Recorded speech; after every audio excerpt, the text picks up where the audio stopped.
Developing story tonight, we learned the punishment for the Chicago police officers accused of covering up for their colleague Jason Van Dyke in the Laquan McDonald shooting.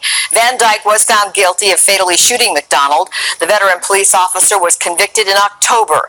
Tonight, a police board recommended firing the other officers involved. NBC5's Patrick Fazio is live at Chicago Police headquarters right now with more on tonight's decision. Patrick.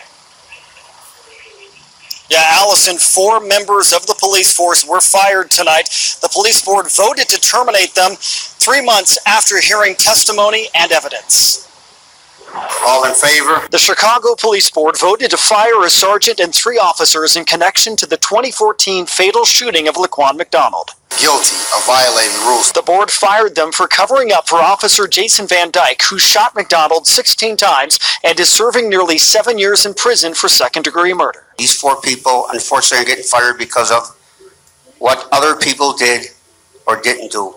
And these police officers did their job. The Fraternal Order of Police got heated defending the fired officers, Ricardo Viramontes, Janet Mondragon, Daphne Sebastian, and Sergeant Stephen Franco. Will no doubt lead to more violence in the city and quite likely more violence against the police, because officers understand that by your ruling, an officer can be fired or indicted merely responding to a job. The FOP has made it our top priority that this board be dissolved. Before the meeting, No justice, no peace! Protests over the Civilian Office of Police Accountability clearing an off-duty officer last month for the 2016 fatal shooting of Joshua Beal. The report says the officer identified himself as police and that Beal failed to comply with orders to drop his gun. Beal's attorney says he was a legal gun owner who felt threatened by the off-duty officer's actions. Now, protesters also want Officer Robert Riamo fired for a separate fatal shooting, and the police board is considering it.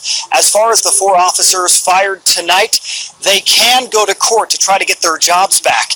Earlier this year, a judge cleared 3 other officers on charges of covering up for Jason Van Dyke. Reporting live at Police